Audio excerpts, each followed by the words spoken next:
Olá, amigos do Vestibulando. Tudo bem? Ainda estamos tratando da Antiguidade Clássica. Na aula passada, nós falamos do mundo grego.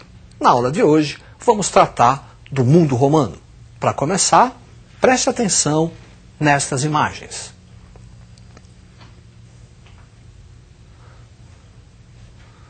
Você viu aí ruínas do Coliseu, palco das famosas lutas entre gladiadores e da perseguição em cristãos, que tanto caracterizam a história romana.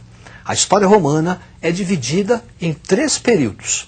Monarquia, período que é marcado por lendas, muito bem retratado na Eneida de Virgílio. E o período republicano, caracterizado pelas tensões sociais. Durante o período republicano, a principal instituição será o Senado. O Senado é quem toma todas as decisões políticas.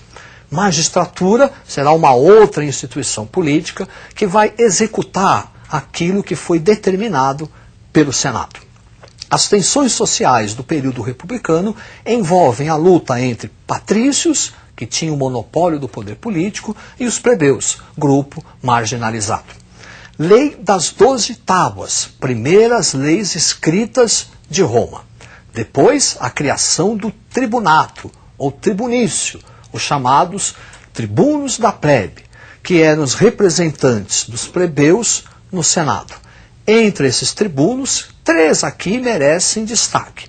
Primeiro, o Licínio, que foi responsável pela abolição da escravidão por dívidas. Depois, Canuleu, que fez uma lei autorizando o casamento entre as classes, patrícios e plebeus, igualdade civil. E, por fim, Hortêncio, que vai fazer a lei onde as decisões tomadas na Assembleia da Plebe tenham força de lei. É o famoso plebiscito. Para você não esquecer o que foi dito até agora, preste atenção no quadro. Legislação romana, lei das 12 tábuas, primeiras leis escritas, o tribunato, e deste tribunato, 3 nomes importantes. Lei Licínia, abolição da escravidão por dívidas, Lei Canuleia, igualdade civil e permissão de casamento, e Lei Hortência, a criação do famoso plebiscito.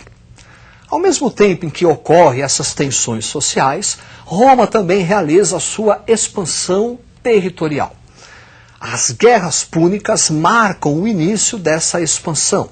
Guerras entre Roma e Cartago pelo controle do mar Mediterrâneo. Os cartagineses também eram conhecidos como punos, daí o termo guerras púnicas.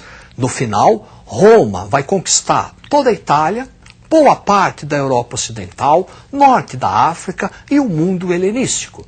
Para você visualizar o que estamos falando, preste atenção no mapa. Esta parte em destaque refere-se ao ponto máximo de expansão territorial do Império Romano.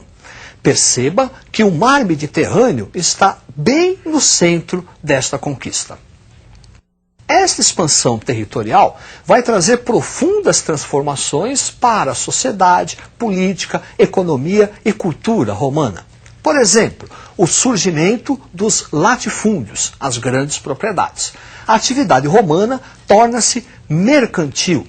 O que se produz nas grandes propriedades, trigo, uva, passa a ser comercializado pelo Império ao longo do mar Mediterrâneo.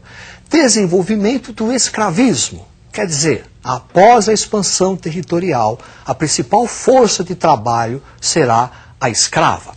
Êxodo rural, um abandono do campo em direção à cidade. Isso por conta do latifúndio. Começa a aparecer os sem terra. E eles se dirigem até a cidade, porque lá na cidade o Estado romano está adotando a famosa política do pão e circo, distribuição gratuita de alimento e a diversão em espaços públicos. Você viu o Coliseu, onde havia as lutas de gladiadores e a perseguição aos cristãos.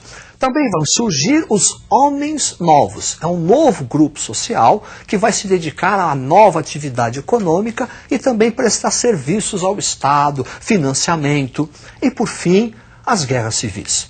As tensões entre patrícios, plebeus escravos e homens novos chegam a tal ponto que Roma conhece um período de guerra civil.